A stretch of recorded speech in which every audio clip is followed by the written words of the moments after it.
tax system that desperately needs reform so that it works for all Americans, so that middle-class families. I don't know how many of you saw this story, but Warren Buffett, you know who Warren Buffett is? Warren Buffett, who makes the case better than I do, talks about how he pays a lower tax rate than his secretary pays. Because what happens is if you make your money from investments, your capital gains rate is a flat 15%. But people who work for a living, their tax rates are significantly higher than that. When in America did we start valuing wealth more than we value work? That's not America. That's not what made this country great. And actually, I just saw this the other day, Warren Buffett apparently said to the Fortune 400, I guess it is, the 400 richest people in America, he made an offer that he would give $1 million in cash to any of them that could prove that they paid a higher tax rate than their secretary. Nobody took him up on it. Nobody. Now, what's wrong with that picture? I mean, really, the 400 wealthiest Americans, not a one of them can prove they pay a higher tax rate than their secretary? Something's wrong. This does not work. And my point is, and by the way, I said the other day, I was in a small group of people, and I said, let me just ask you this. If we were to have a tax reform effort made into Congress right now, I just want all of you to think to yourself, and then one by one, tell me what you think would happen. And so I did. I let them think about it for a minute, and I said, all right, tell me what you think. Almost to a person, this is what they said. There'll be more tax cuts for the richest people, and there will be more tax loopholes for big corporations. And then I said, why? And they said, those are the people with the power. They get what they want. And I said, but why does it have to be that way? Why do we accept this? We don't have to accept this. We don't have to stand by and let this happen. We don't. You need somebody who'll tell you the truth about what's happening in Washington, and then you need somebody that'll fight like hell to change it. That's what you need in a president of the United States. And until we have that, nothing's going to change.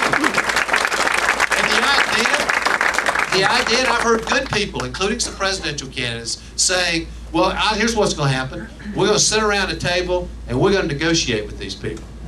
Right. You're going to sit at a table with drug companies and oil companies, and they're going to give away their power. In whose universe? I mean, that is a complete fantasy. It will never happen. You have to take their power away from them. It is the only way that's going to change. And I just want to say, I've been fighting these battles my whole life. For those of you who may know this already, I mean, I spent 20 years in courtrooms before I ever got in public life, walking into courtrooms representing somebody like you or your family, and we'd be on one side, and on the other side would be all the armies of corporate lawyers and all the money in the world arrayed behind them.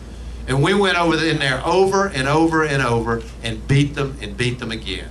And that's exactly what we need in a president. Somebody who'll stand up and fight for you and will fight against those people. I mentioned earlier Senator Clinton and Senator Obama in bickering about their health care plan.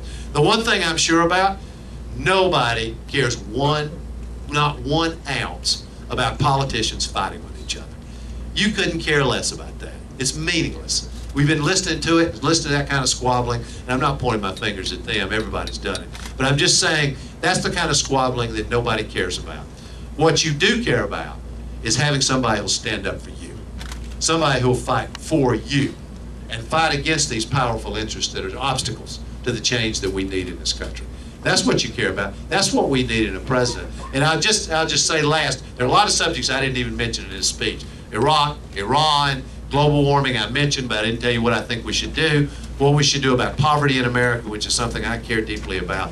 But any of these issues you want to ask about, our freedoms and liberties, which have been taken away by this president, I mean, all those things are wide open for questions. You can ask anything you want. But the last thing I want to say to you is, I do believe that while we're faced with huge challenges, making this democracy work for everybody, global warming, health care, Iraq, etc., the one thing we know from the American people is we are up to this challenge.